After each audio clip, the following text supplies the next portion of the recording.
Good stuff. Okay. Well, hello, everybody. My name is Steve Lally, and I'm a storyteller. And before I tell my story, I want to do a little poem. And basically, when I'm telling stories to the children, I explain to them that the Irish fairies are not like Tinkerbell, very different breed altogether. And I asked them, what does the word banshee mean? Which, of course, means woman of the fairies or fairy woman. And I say, when you think of the banshee, do you think of Tinkerbell? And they all very frightened go, no. So this week's poem is just a little bit about the fairies, and I'm going to tell you a fairy story. So here we go. This is by Patrick McGill, the Abbey poet, and it goes like this. Well, it's here now I be sitting, and the neighbours are around to say, hey, he had a brother and a sister that the fairies took away. And up the road and down the road and up the road again, they hid them by the holy well down by the crooked lane. And up the hill and down the hill and 3 times round the brae was Niall Beug and Nora Beug that the fairies took away.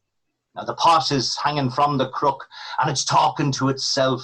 It's talking to the dresser and the rows of shiny delf. And there above the chimney brace and hanging from the wall hangs the old clock that has no voice at all. But if it had a voice in it, it would get up and say where Niall is and where Nora is that the fairies took away. Now the story I'm going to tell you is a story from my native county Kildare.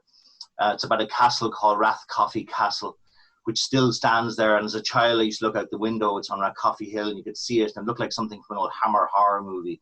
When there was a stormy night, you're expecting Christopher Lee to make an appearance, you know. Anyway, here we go. On the island of Ireland, there is the province of Leinster. And in the province of Leinster, there is the county of Kildare. And in the county of Kildare, there is the townland of Rathcoffey. In the townland of Rathcoffey, there's Rathcoffey Hill.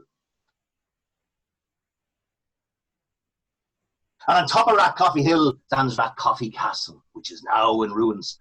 But it was once a magnificent building, famous for its feasts and banquets. Now, at the time, the castle was owned by a man called Archibald Hamilton Rowan, who was heavily involved in what at the time was the great 1798 rebellion. So as a result, all the good men were away, and they were left with the boys, well, that they didn't want. And as a result, the scullery boy that lived in Rathcoffey Castle was the laziest boy you'd ever meet. He was useless. His job was to clean up the kitchen, but sure, he would never do it. And the only time he'd ever lift his hand to do anything was to either scratch his head or pick his nose. And he was so lazy he made his mammy cry. But that was all to change.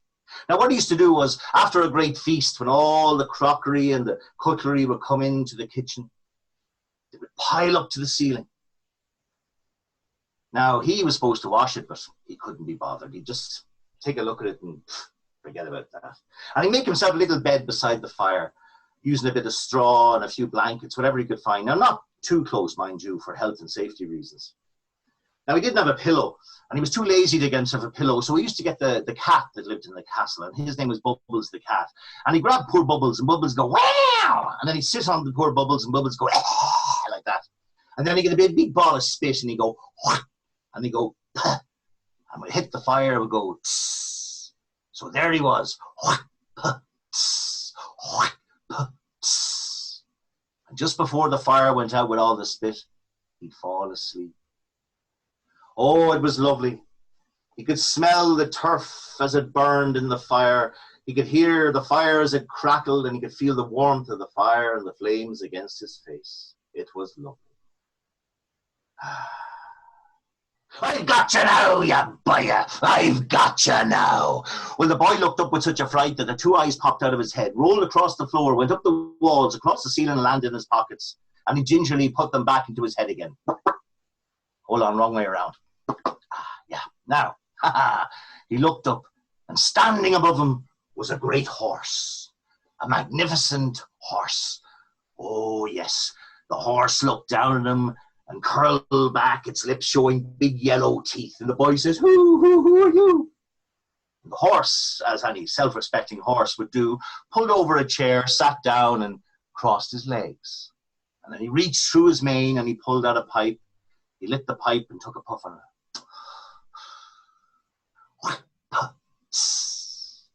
And he looked down at the boy and he says, I am the Puka horse. I dwell amongst the ruins and the hilltops, and I am driven monstrous by much solitude, and they say I'm of the race of the nightmare. But I was once a boy just like you, a lazy boy just like you, and I made my mother cry.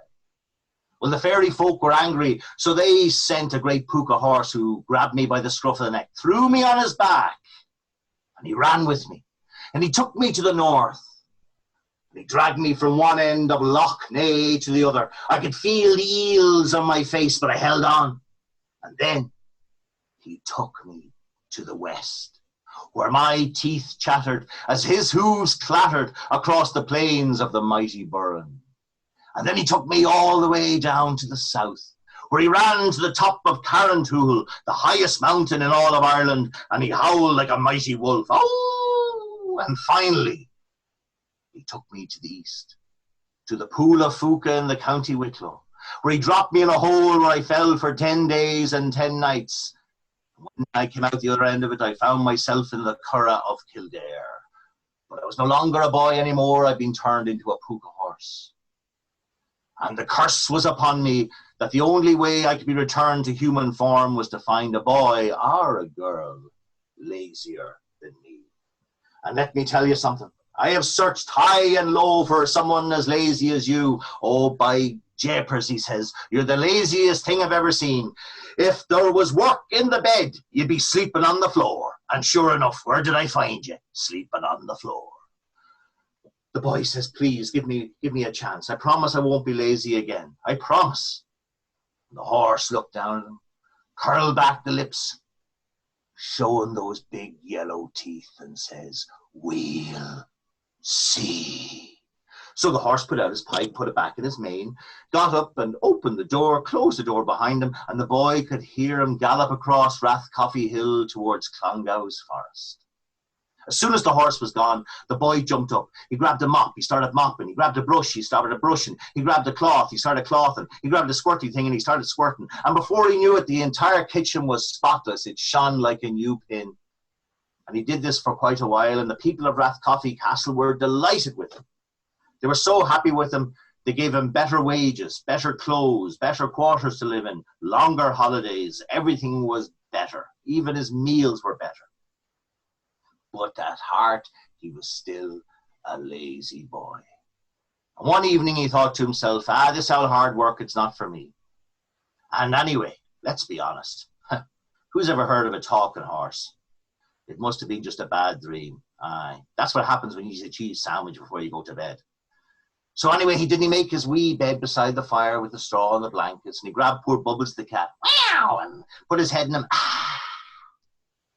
and then got the big ball of spit, what puts, what puts, what puts. And of course, just before the flames went out with all the phlegm, he fell into a deep, deep sleep. Oh, it was lovely.